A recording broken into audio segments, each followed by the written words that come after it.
بسم اللہ الرحمن الرحیم۔ سورہ مائدہ، العقود بھی اس کا نام ہے۔ پارہ چھٹا، لا یحب اللہ، انٹروڈکشن۔ آخری دور کی صورتوں میں سے ہے۔ ربنا انزل علینا مائدۃ سے اس کا نام رکھا گیا ہے۔ اس سورہ میں اللہ تعالیٰ کی عائد کردہ پابندیاں ہیں۔ حضرت عائشہ رضی اللہ فرماتی ہیں، لوگوں سورہ مائدہ کو غور سے سنو، کیونکہ اس کا کوئی حکم بھی منسوخ نہیں ہے۔ مومن کی زندگی پابند زندگی ہے۔ شورا ہر وہ چیز ہے جسے دیکھ کر کسی کا ذکر آئے، اسی سے شعائر اللہ ہے۔ سبھی چیزیں حلال ہیں سوائے چند کے۔ جتنا تقوی عبادت کے لیے ضروری ہے، اتنا ہی حلال و حرام کے لیے ضروری ہے۔ قرآن اگر حکم ہے تو حدیث اس کی تشریح ہے۔ آزمائش ہمیشہ پسند کی چیز پر ہوتی ہے۔ شکار چونکہ عرب کی گھوٹی میں رچا ہوا تھا، اس لیے احرام میں بھی پابندی عائد کی گئی ہے۔ اللہ تعالیٰ ایمان والوں کو پاکیزگی اختیار کرنے کے لیے وضو کے فرائض بتا رہے ہیں اور آداب و اہتمام کا ذکر ہے۔ اگر پانی نہ ملے تو تیمم کی سہولت ہے۔ ایک مومن جان لے کہ وہ اللہ کا بندہ ہوا غلام ہے۔ پھر حضرت موسیٰ کا خطاب آ رہا ہے، جو قومیں پیغمبروں کی بات نہ مانے ان پر اللہ کی پکڑ آتی ہے۔ بنی اسرائیل واحد قوم ہے جو اپنے نبی کو بار بار یا موسیٰ کہہ کر پکارتی ہے۔ نبی کا نام لینا بھی گستاخی ہے۔ آگے جو واقعہ حابیل و قابیل کے قتل کا آ رہا ہے، وہ اس لیے کہ ان لوگوں نے نبی کریم صلی اللہ علیہ وسلم اور ان کے کچھ ساتھی صحابہ کو قتل کرنے کا ارادہ کیا، نعوذ باللہ من ذالک، اور ناکام ہوئے۔ اب آدم علیہ السلام کے 2 بیٹوں کی بات ہو رہی ہے۔ اللہ صرف متقیوں کی نظریں قبول کرتا ہے۔ اس نے بھائی کے حلم سے تو سبق نہ لیا۔ ایک کوے کو دیکھ کر کہتا ہے، افسوس میں کوے جیسا بھی نہ ہو سکا۔ حضور صلی اللہ علیہ وسلم نے فرمایا، جہنم کا آدھا گناہ قابیل کو ملے گا، الحدیث۔ بنی اسرائیل اتنی بے حس قوم تھی کہ وہ انسان کو گاجر مولی کی طرح کاٹ دیتے تھے۔ اس لیے فرمایا، ایک انسان کی جان بچانا گویا پوری انسانیت کو بچانا ہے۔ پھر اللہ تعالیٰ چوری کی سزا کا حکم دے رہے ہیں۔ حضور نبی کریم صلی اللہ علیہ وسلم نے نافذ کر کے بتایا کہ ڈرنے والی سزائیں ہیں تاکہ لوگ جرائم سے باز آئیں۔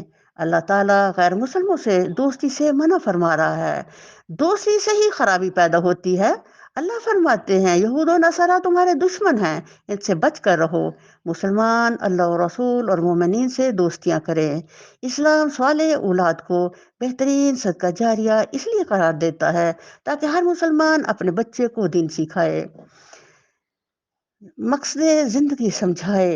قرآن میں چند لفظوں میں عیسائیوں کے عقیدہ الوہیت کی ایسی صاف تردید کی گئی ہے، اس سے زیادہ صفائی ممکن ہی نہیں۔ مسیح ایک انسان تھا، ایک عورت کے پیٹ سے پیدا ہوا، جس کا شجرہ نسب تک موجود ہے۔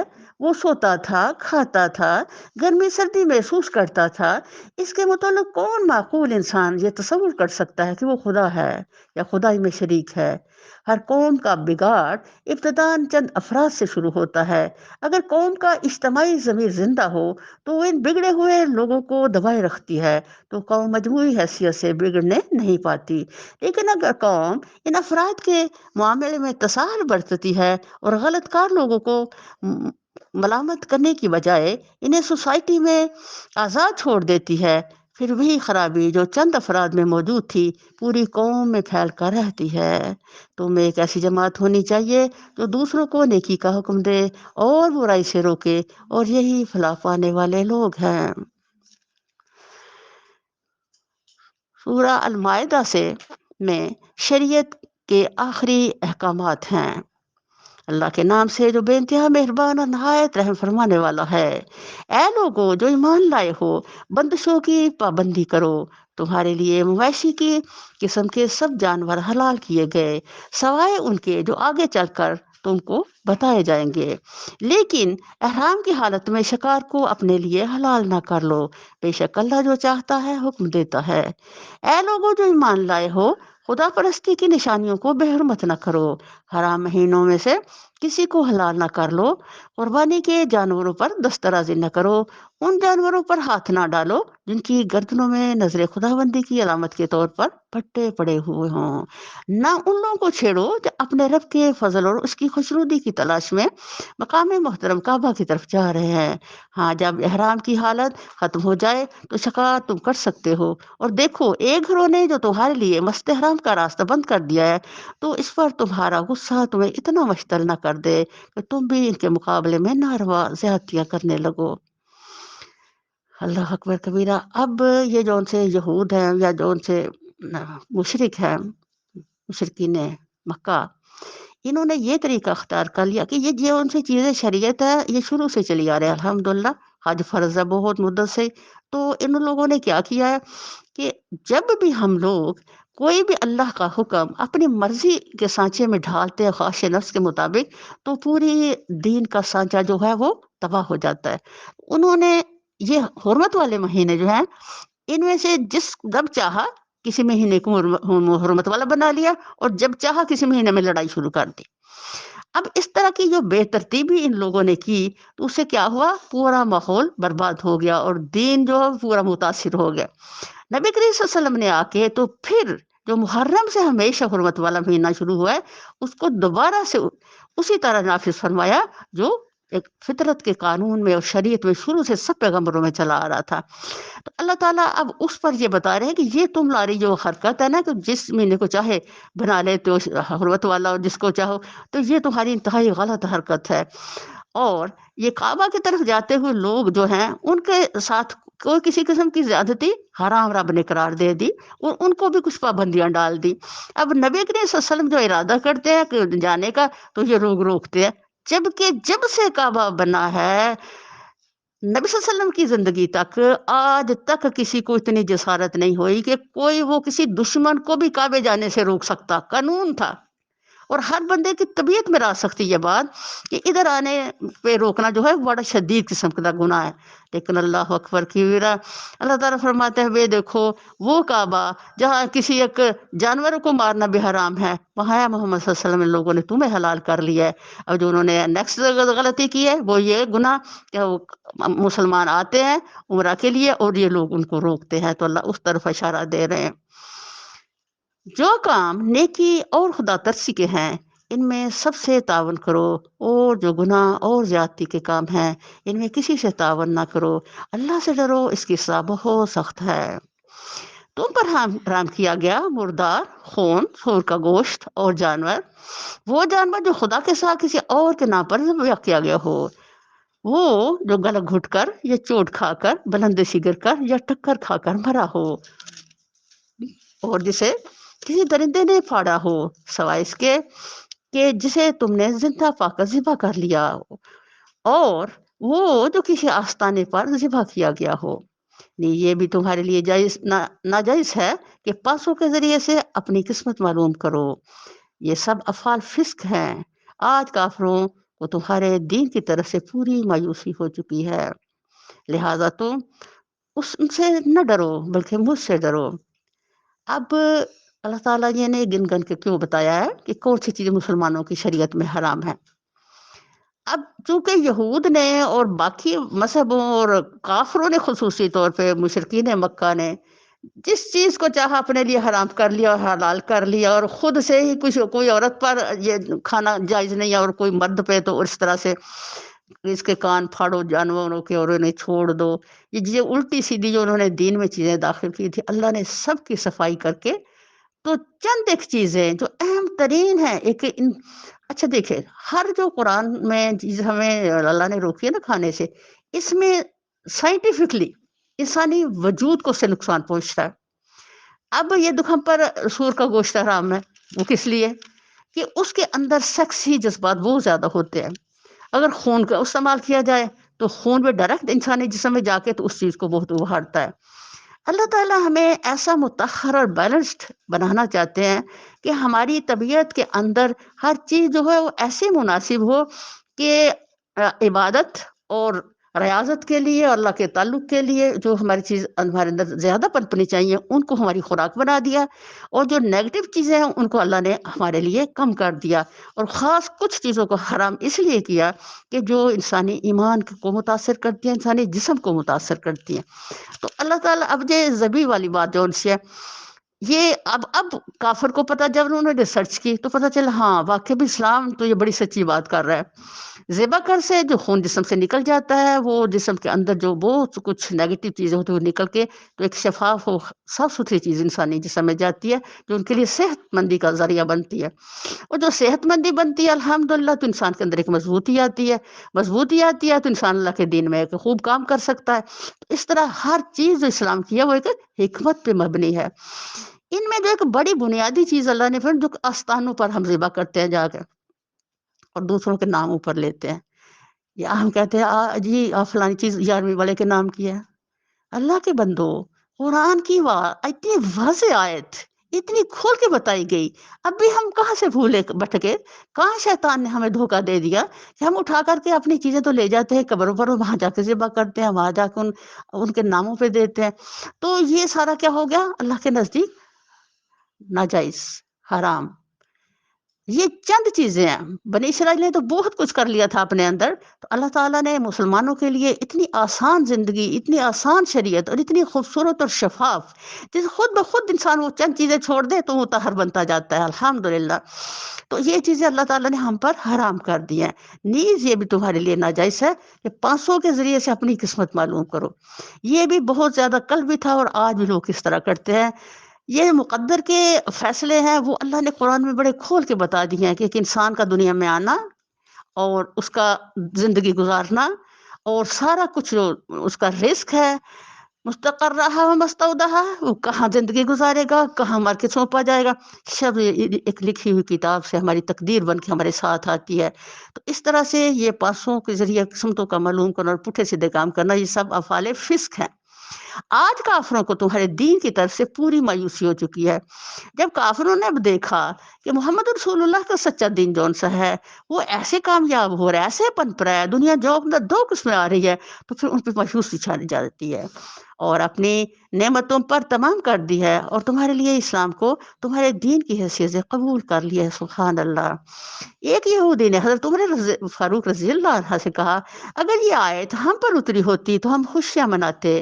تو حضرت عمر فاروق نے فرمایا، حج کے موقع پر جمعۃ المبارک کے دن منع کے میدان میں یہ آیت ہم پر اتری، اور اس خوشخبری پہ ہم بہت خوش ہیں۔ لہٰذا حرام و حلال کی جو قیود تم پر عائد کر دی گئی ہیں، ان کی پابندی کرو۔ البتہ جو شخص بھوک سے مجبور ہو کر ان میں سے کوئی چیز کھا لے بغیر اس کے کہ گناہ کی طرف اس کا ملان ہو، تو بے شک اللہ معاف کرنے والا اور رحم فرمانے والا ہے۔ لوگ پوچھتے ہیں ان کے لیے کیا حلال کیا گیا ہے؟ کہو تمہارے لیے ساری پاک چیزیں حلال کر دی گئی ہیں، اور جن شکاری جانوروں کو تم نے سدھایا ہو، جن کو خدا کے دیے ہوئے علم کی بنا پر تم شکار کی تعلیم دیا کرتے ہو، وہ جس جانور کو تمہارے لیے پکڑ رکھیں، اس کو بھی تم کھا سکتے ہو، البتہ اس پر اللہ کا نام لے لو اور اللہ کا قانون توڑنے سے ڈرو۔ اللہ کو حساب لیتے دیر نہیں لگتی۔ آج تمہارے لیے ساری پاک چیزیں حلال کر دی گئی ہیں۔ اہل کتاب کا کھانا تمہارے لیے حلال ہے اور تمہارا کھانا ان کے لیے، اور محفوظ عورتیں بھی تمہارے لیے حلال ہے، خواہ وہ اہل ایمان کے گروہ سے ہوں یا ان قوموں سے جن کو تم سے پہلے کتاب کی دی گئی تھی، بشرطے کہ تم ان کے مہر ادا کر کے نکاح میں ان کے محافظ بنو، نہ یہ کہ آزاد شہوت رانی کرنے لگو یا چوری چھپے آشنائیاں کرو، اور جس کسی نے ایمان کی روش پر چلنے سے انکار کیا تو اس کا سارا کارنامہ زندگی ضائع ہو جائے گا اور وہ آخرت میں دیوالیہ ہوگا۔ اے لوگوں جو ایمان لائے ہو، جب تم نماز کے لیے اٹھو تو چاہیے کہ اپنے منہ اور ہاتھ کونیوں تک دھو لو، سروں پر ہاتھ پھیر لو اور پاؤں ٹخنوں تک دھو لیا کرو۔ یہ وضو کے فرائض ہے۔ اب یہ دیکھیں سبحان اللہ، جو لوگ کہتے ہیں کہ نہیں جی صرف قرآن شریف سے ہم سارا کچھ لے لیں گے، ہمیں سنت کی ضرورت نہیں، حدیث کی ضرورت نہیں، تو یہ اللہ تعالیٰ کی طرف سے ایک اشعار ہے، یہ فرائض ہیں، تو اس کے ساتھ کچھ اور بھی مل کر کے ہمارا وضو کمپلیٹ ہوتا ہے۔ تو سارا وضو جو سا ہم نے کیا وہ کس سے ہم نے سیکھا؟ نبی کریم صلی اللہ علیہ وسلم نے۔ نبی کریم صلی اللہ علیہ وسلم نے پریکٹیکل کس سے کیا؟ جبریل علیہ السلام سے۔ تو جبریل علیہ السلام نے نبی صلی اللہ علیہ وسلم کو گھر سے بلایا اور ان کو ساتھ لے کر کے تمہارا میدان کی طرف چلتے ہیں۔ اس زمانے میں بہت دشمنی تھی، تو حضرت خدیجہ بہت کیئرنگ تھی حضور صلی اللہ علیہ وسلم کے لیے، تو وہ جلدی سے پیچھے ان کے باغ کھڑی ہوئی۔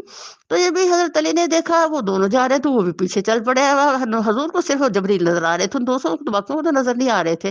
جب یہ منع میں پہنچتے ہیں تو جبریل نے ایک پر مالا زمین پر، تو وہاں سے ایک چشمہ پھوٹا، تو جبریل علیہ السلام نے پریکٹیکل وضو کر کے دکھایا، جیسے جیسے وہ وضو کر رہے تھے تو نبی کریم صلی اللہ علیہ وسلم بھی ساتھ ساتھ وضو فرما رہے تھے۔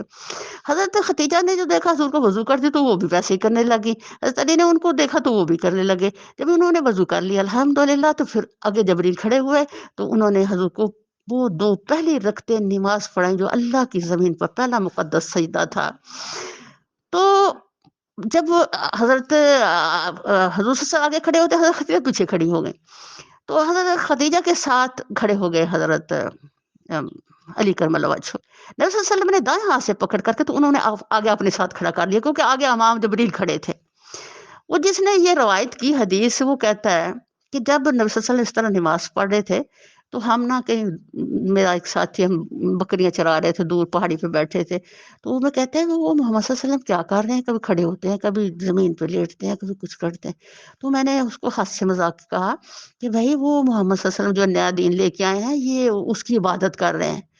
کہتا جب ہی میں مسلمان ہو گیا اور مجھے پتا چلا کہ جبریل نماز پڑھا رہے تھے اور پیچھے نبی صلی اللہ علیہ وسلم کے خدیجہ اور ساتھ علی کھڑے تھے، تو کہتے میں مدتوں روتا رہا کہ میں نے دور کھڑے ہو کے مذاق اڑایا، کاش میں 3 میں چوتھا ہوتا اور میں بھی جبریل کے پیچھے نماز پڑھ لیتا۔ تو یہ دیکھو کہ اللہ تعالیٰ نے کس طرح سے جس کے مقدر میں جو چیز ہو وہی پا سکتا ہے، تو پھر جو بعد میں پچھتانا اور رونا ہے وہ بھی اللہ کے نزدیک ایک اچھی چیز ہے، کیونکہ اس کے پچھتانے اور رونے سے اللہ تعالیٰ راضی ہوتے ہیں، اور پھر الحمدللہ دین میں داخل ہو کر کے پھر دین کی بڑی جذبوں سے خدمت کرتا ہے وہ بندہ۔ اگر جنابت کی حالت میں ہو تو نہا کر پاک ہو جاؤ، اگر بیمار ہو تو سفر کی حالت میں ہو، یا تم میں سے کوئی شخص رفع حاجت کر کے آئے، یا تم نے عورتوں کو ہاتھ لگایا ہو اور پانی نہ ملے تو پاک مٹی سے کام لو، بس اس پر ہاتھ مار کر اپنے منہ اور ہاتھوں پر پھیر لیا کرو۔ پیچھے بھی یہ تیمم کا اشارہ آیا، اب پھر آ رہا ہے، یہ اس لیے کہ اب دیکھو یہ جو تیمم ہے، آپ تھوڑا سا غور کریں، تدبر کریں اس پر۔ بھائی مٹی پہ ہاتھ لگانا اور اس کو پھر منہ پہ مار پہ لینا، ہاتھوں پہ مار لینا، یہ کیا ہوا اس سے؟ یہ اصلاً روح ہے عبادت کی اور اطاعت کی، اور اپنے آپ کو ایک پریکٹیکل چھوٹا سا کر کے اللہ کے حکم کے تابع ایک متحر محسوس کرنے کی، کیونکہ آپ کدھر جا رہے ہیں وضو کے بعد؟ اپنے رب سے ملنے ہیں، رب کی قربت کے لیے، تو اس قربت سے پہلے تمہارے اندر ایک عظیم پاکیزگی کا احساس ہونا چاہیے۔ تو اگر پانی نہ ملے تو اللہ تعالیٰ نے یہ شارٹ رستہ دے دیا کہ تم اصلاً یہ ایک نفسیاتی طور پر اللہ کا احسان ہم پر ہوا کہ میرے نفس نے یہ جان لیا الحمدللہ کہ میں رحمان کا کتنا مطیع ہوں۔ بظاہر تو چھوٹا سا عمل کیا لیکن یہ بہت بڑی روحانی چیز بن گئی، اور پھر سکون سے آپ نماز پڑھتے ہیں، اللہ سے تعلق باللہ میں آپ ایک راحت فیل کرتے ہیں متحر ہونے کی حیثیت سے۔ تو یہ جو تیمم ہے یہ اصل اس کی روح ہے۔ اللہ تم پر زندگی کو تنگ نہیں کرنا چاہتا، مگر وہ چاہتا ہے کہ تمہیں پاک کرے اور اپنی نعمتوں پر تمام کر دے، شاید کہ تم شکر گزار بنو۔ اللہ نے تم کو جو نعمت عطا کی ہے اس کا خیال رکھو اور اس پختہ عہد و پیمان کو نہ بھولو تو اس نے تم سے لیا ہے، یعنی تمہارا یہ قول کہ ہم نے سنا اور اطاعت قبول کی۔ اللہ سے ڈرو، اللہ دلوں کے راز تک جانتا ہے۔ اے لوگوں جو ایمان لائے ہو، اللہ کی خاطر راستے پر قائم رہنے والے اور انصاف کے گواہی دینے والے بنو۔ کسی گروہ کی دشمنی تم کو اتنا مشتعل نہ کر دے کہ انصاف سے پھر جاؤ، عدل کرو، یہ خدا ترسی سے زیادہ مناسبت رکھتا ہے۔ اللہ سے ڈر کر